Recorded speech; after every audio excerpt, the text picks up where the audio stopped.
que se expresan, quizás otros conflictos. Lo cierto es que en Sudán se está viviendo una catástrofe. Por eso vamos a dedicarnos al análisis. Este análisis lo vamos a hacer con Dylan Pereira. Nos vamos a conectar hasta Portugal para ver sus impresiones. Suele ayudarnos a entender lo que está pasando en el sistema internacional y, por supuesto, este conflicto no va a quedar ajeno o fuera de estos análisis. En este sentido, Dylan, te saludamos, gracias por aceptar la invitación y de una vez entramos en materia y preguntarte que este conflicto que se ha descrito como una lucha por el poder entre el ejército sudanés y las fuerzas de apoyo rápido, más allá de esta pugna, ¿cuáles son las causas históricas y políticas que subyacen y que han llevado al país a este punto de colapso casi total?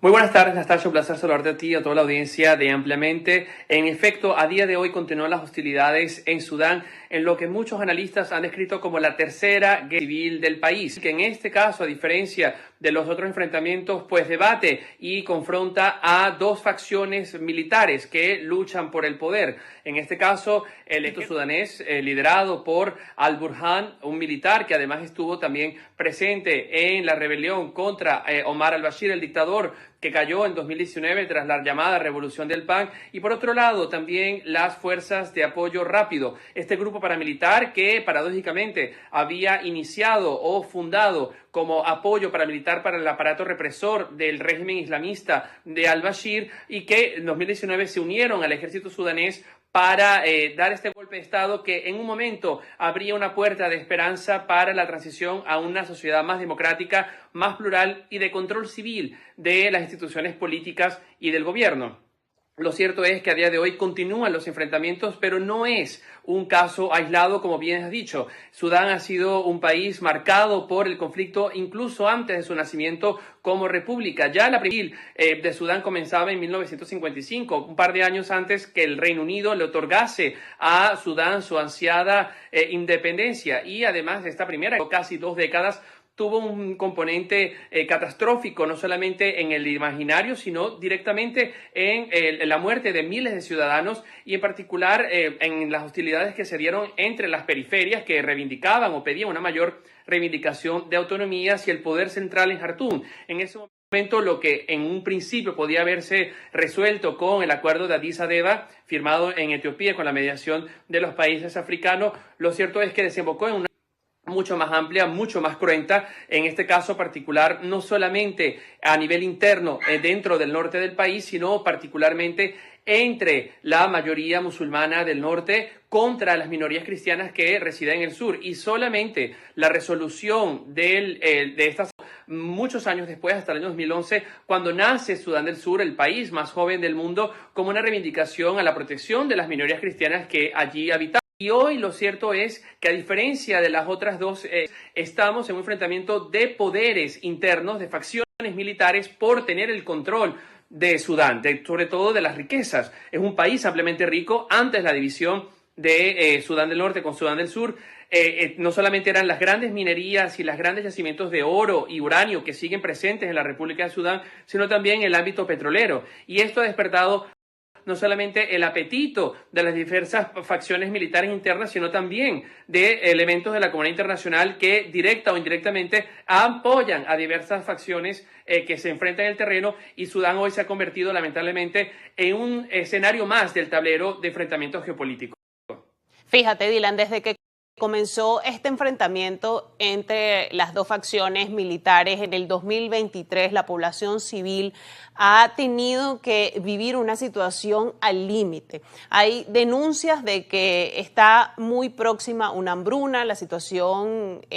sanitaria es muy delicada y en general la situación humanitaria preocupa de forma contundente, sobre todo recientemente, porque la verdad es que el conflicto no ha estado muy expresado en la mayoría de los medios internacionales, puntualmente en los medios occidentales, en los grandes medios occidentales. En este sentido, en medio del caos militar y de este vacío de poder, ¿cuál es el papel que está jugando la sociedad civil sudanesa, incluidos los comités de resistencia y otros grupos comunitarios, para llenar el vacío del gobierno y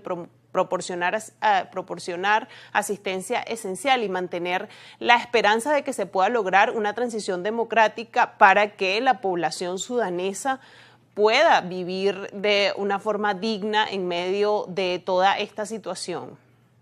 Así es, Nastasia, es fundamental nombrar y subrayar el papel que ha jugado la sociedad civil en el caso de Sudán. Fue precisamente diversos grupos organizados de estudiantes, de jóvenes particularmente, así como diversas ONGs quienes lideraron las manifestaciones pacíficas del año 2019, en las que muchos han catalogado hoy como la Revolución del Pan, cuya presión política, social y económica llevó a la caída de Omar al-Bashir, quien había gobernado con mano de hierro por más de 30 años los destinos del país, luego del golpe de Estado que él mismo lideró en 1989. Y particularmente es importante mencionar que en ese momento tanto elementos y facciones del ejército sudanés como de las fuerzas de apoyo rápido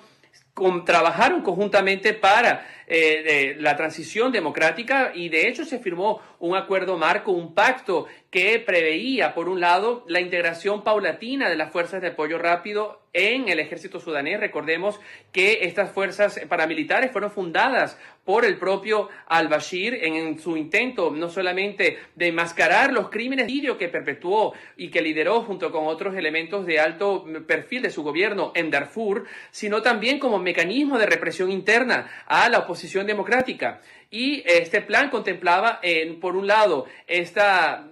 paulatina convergencia de ambas fuerzas para tener un solo ejército nacional que estuviese liderado por civiles, que estuviese bajo el control y las órdenes de un gobierno civil que fuese electo democráticamente. Y este pacto, que daba la esperanza renovada de democracia para el pueblo sudanés, se cae precisamente en el año 2021, cuando tras largas negociaciones y dilataciones para llegar finalmente a una firma definitiva de un acuerdo y un memorándum de entendimiento entre ambas partes, pues se sucede este golpe de Estado, se bloquea las funciones de la Junta de Transición y comienza este nuevo capítulo de enfrentamiento entre dos grandes facciones militares, como he mencionado, el ejército sudanés y las fuerzas de acción rápida. De hecho, decía precisamente el escritor Sakins, un importantísimo escritor sudanés, quien se encuentra exiliado en Austria hace varios años, que es de los sudaneses. Es la que entre pocos poderosos con ambiciones militares y económicas desmedidas.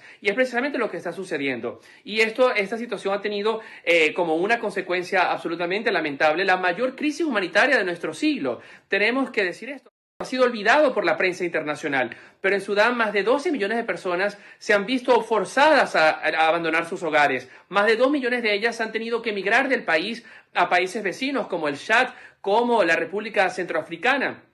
Más de 25 millones de personas están en riesgo de inseguridad alimentaria y la hambruna ya ha alcanzado más de 15 millones de personas. Y los esfuerzos de la comunidad internacional por aumentar la ayuda humanitaria al país han sido insuficientes. Se estima que se necesitarían más de 2.500 millones de dólares anuales para sostener una asistencia humanitaria completa y que permitiese aliviar el sufrimiento del pueblo sudanés, pero se han recaudado poco menos del 10% de estos fondos. Y esto es una alarma no solamente en el contexto de Sudán, sino cómo ha fallado en los sistemas multilaterales y cómo falla la cooperación internacional al abordar situaciones tan dramáticas como lo que ha sucedido en Sudán, no solamente en los últimos 2 años, sino en las últimas décadas. Y esto precisamente lo expresaba el secretario general de Naciones Unidas, Antonio Guterres, haciendo un llamado sobre cómo el conflicto en Sudán y la emergencia humanitaria que está atravesando la población ha sido prácticamente desconocida por el mundo y lo importante que es atender rápidamente esta situación que por supuesto no es nueva, tiene antecedentes en la dictadura de Omar al-Bashir, pero que ha dejado esta herencia tóxica de la que toda la población sudanesa está siendo víctima. Dylan, vamos a hacer una pausa en este análisis, en esta conversación y al regreso vamos a analizar el impacto